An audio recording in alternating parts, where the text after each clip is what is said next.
ভারতের বিপক্ষে টানা ৬ ম্যাচে হার পাকিস্তানের। শেষবার পাকিস্তান জয়ের স্বাদ পেয়েছিল ৩ বছর আগে, সেটিও দুবাই টি-20 বিশ্বকাপে। এরপর থেকে শুধু হারের স্মৃতি জমেছে পাকিস্তানের ড্রেসিং রুমে। খেলার মাঠে আগের মতো ভারত পাকিস্তানের ম্যাচের সেই উত্তেজনা এখন কি আর আছে?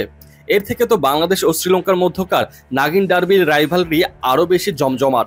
মাঠ হোক বা মাঠের বাইরে, প্রত্যেকটা জায়গায় থাকে টান টান উত্তেজনা। সেই তুলনায় ভারত পাকিস্তানের ম্যাচ সব সময় দেখতে পাওয়া যায় ভারতের একচ্ছত্র আধিপত্য। ম্যাচ শেষে সংবাদ সম্মেলনে এই নিয়ে সূর্যকুমার বলেন, আমার মনে হয় আমাদের এই রাইভালরি নিয়ে প্রশ্ন করা বন্ধ করা উচিত।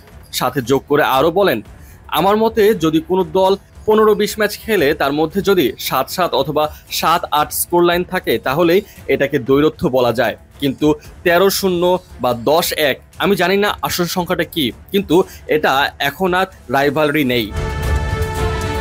সর্বশেষ বাংলাদেশ ও শ্রীলঙ্কার ম্যাচে দেখতে পাওয়া গিয়েছিল টান টান উত্তেজনা। ম্যাচের ফলাফল নির্ধারিত হয়েছিল একেবারে শেষ ওভার পর্যন্ত। ম্যাচ একটা সময় শ্রীলঙ্কার পক্ষে যাচ্ছিল তো আরেকটা সময় বাংলাদেশের পক্ষে। এমন অবস্থায় বলতে গেলে মিনি হার্ট অ্যাটাক এসে গিয়েছিল দুই দেশের সমর্থকদের। অবশ্য শেষমেশ জয়ের হাসি হাসে বাংলাদেশ। এটা তো গেল 22 গজের ভিতরের দৃশ্য।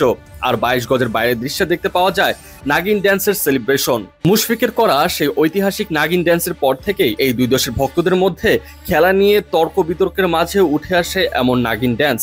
স্টেডিয়াম হোক বা এর বাইরে, নাগিন ড্যান্সের প্রভাব সব সময় সমানভাবে বিস্তার করে।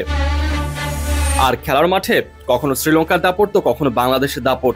কেউ কাউকে ছেড়ে কথা বলবার নয়। আবার এর মানে এই নয় যে দুই দেশ একে অপরের শত্রু।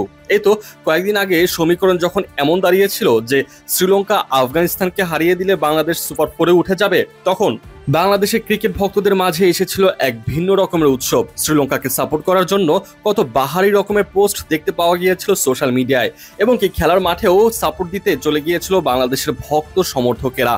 অথচ সেই ম্যাচের ঠিক দুদিন পরে বাংলাদেশ হারিয়ে দেয় এই শ্রীলঙ্কাকেই। এমন তুমুল উত্তেজনা ভরা দুই দেশের লড়াইয়ের সাথে ভারত পাকিস্তানের ম্যাচের তুলনা করা এই মুহূর্তে এক প্রকার বোকামি বলা যায়।